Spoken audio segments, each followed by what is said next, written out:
about Clinoidal Meningiomas Microsurgical Nuances and Strategies. Nothing to be disclosed, no conflict of interest.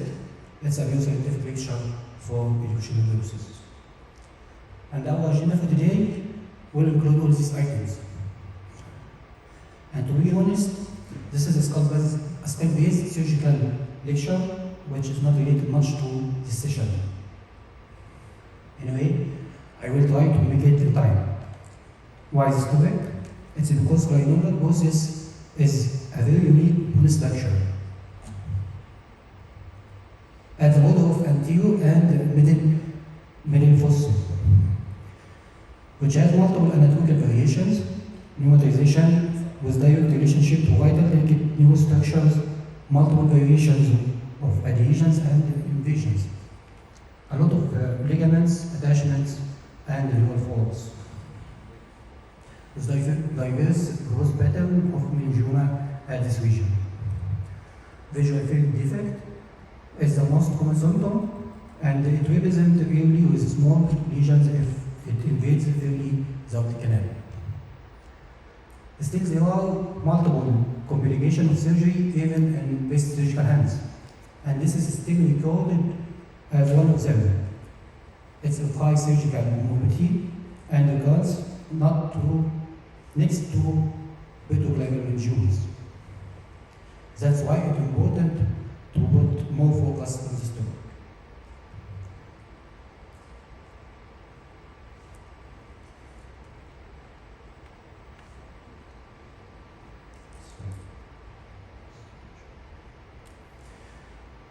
And as I said before, it's of high surgical morbidity, which is more proven by this recent systematic review of 1,280 patients. Name of clinoid comes from clin means bit, oid means similar, or from clinin, which means who. And these categories of lesions has been described first by Cushing in 1938. The anterior clinoid process is pyramidal in shape with two roots originating from middle part of lesser wing sphenoid. The other one is directed to optic canal and is called optic stud. 6 surfaces of this bone has been described in recent publications. Middle clinoidal process is an anatomical variation which present in 76% of population. Multiple points and dual folds are related to this bone, which should oriented about to have more safe surgery. Multiple variations and degrees of calcification, which may develop new foramen like cortical clinoidal foramen. Typical this bone is important structure. It has been described by Fukushima as sharp tooth because it's sharp and able to injure the nerve structure easily. Neurovascular variations, its causes and perforators to be studied will be evolved. The vascular supply of these lesions comes from the neural-based arteries, that's why you have to control these feeders early in surgery, which will make your surgery more better. These feeders appear in 2D2 as sunburst. Normalization of anterior clinoidal process is to be brought in mind during the preoperative evaluation, and also different anatomical variations of optic stud. Clinoidal meningioma originate from a clone capsule of dural cell, dural skull base, with extension to all directions. Most common in females, mostly benign WHO type 1, adhesions to near B neurovascular structure make its post-total resection difficult to be achieved. It's difficult to estimate the real incidence of these lesions because of multiple diversity in size, but it's about nearly 10 to 20% of all internal meningiomas. The most common presentation is visual disturbances. It represents about 50% of all symptoms. Other symptoms are related to size and extension of these lesions. Preoperative radiology is a very important step in surgical planning, and the full evaluation is recommended, which includes CT, MRI, and serology. CT will give us information about the shape of process, anatomical variation, bony nerve structures, hyperostosis, its mineralization and classification of ligaments around and outside the tumor itself. MRI is a cornerstone of radiology evaluation to study the tumor and its invariably neurovascular structures and lesions. Two sequences of MRI to be helpful also in preoperative evaluation: CISS, VIDE. Both sequences are of T2 gradient echo, which give information about extension and CSF. And to be noted here, using the high resolution MRI is recommended to increase the sensitivity to detect the optical canal invasion. DSA will be helpful also in some selected cases. Loss of monocular visual acuity is the most common symptom, maybe due to ischemia and mechanical conversion. Many classifications have been implemented to help the surgical planning and to predict the outcome. These are the most famous ones. Samuel is the simplest one, which has classified it into two groups according to invasion of cavernous sinus. Nanda has added more items: preoperative vision, tumor volume, internal carotid relationship, cavernous sinus extension, and optic canal invasion. Then classified it also into two groups. The most accepted and popular classification is the one done by Al-Mifti 1990, which is concerning more about the location and the relationship to the neurovascular structure. The most recent one in 2020 done by Dow, and it's concerning about the direction of growth and expansion.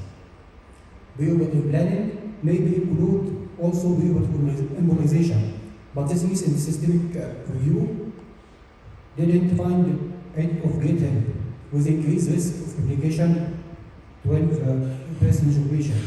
Endocrine evaluation also be considered, especially if there is medial extension. And when we get to the surgery itself, we will find different perspectives: vascular and skull-based perspectives. Vascular will start by opening the sylvian fissure widely and go through the vascular structure to the target. Skull-based will prepare the bony corridor, widen it first, then go to its target. Each has both and bones, and the literature are in favor for skull-based perspective. What about approaches? Christian and Mifty Meningiomas book has recommended right frontal temporal approach, and extension is needed according to size and location of invasion. Supraorbital, transorbital, transnasal endoscopic approaches are reported also. Recently, endoscope assisted is reported too.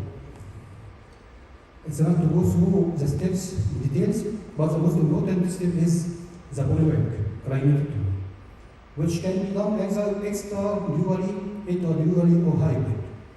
All have its indication, contraindication, percent course.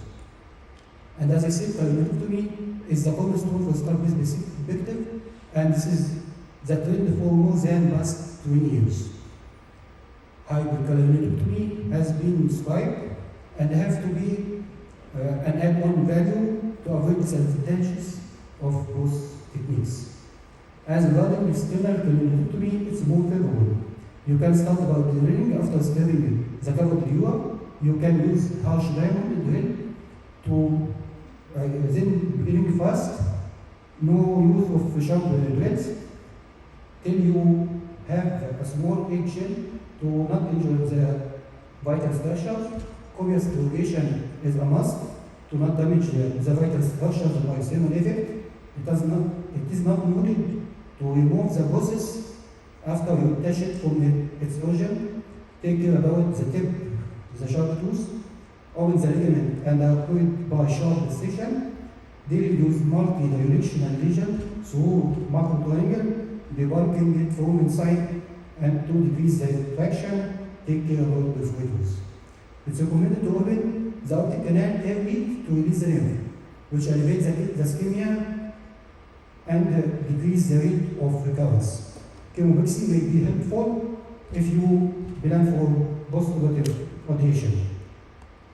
We raise the defect not only by fat, but also by fascia to prevent CSF leakage. Multiple lesions means multidisciplinary team evaluation and intervention, multiple stages surgery, and there may be radiosurgery too. And the favorable outcome increases with early surgical intervention, hyper-intense lesion of T2, invasion of optic nerve. As regard to communication, the avoidable ones will less by more conservative training. Recently, it was reported that shield head is avoidable for training on clinoidectomy. In conclusion, clinoidal meningioma surgery is a technically demanding surgery which needs well-orientation about microsurgical anatomy and variations, very delicate study of periodic images, neuro-ophthalmology study, pre- and post-operative, careful drilling, training on cadaver to improve your hand skills. These are the boxes which helped me in evaluation of stroke, plus more than 100 best-selling papers. You all are invited to join our biggest international family of World Federation of Spine Endoscopists and our fifth World Federation of Spine Endoscopy Congress at Mumbai. They join more than 150 faculty who join us representing 51 countries.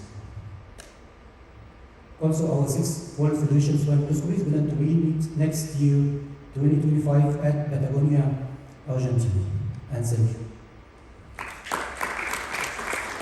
Thank you. Now we move on to the last talk.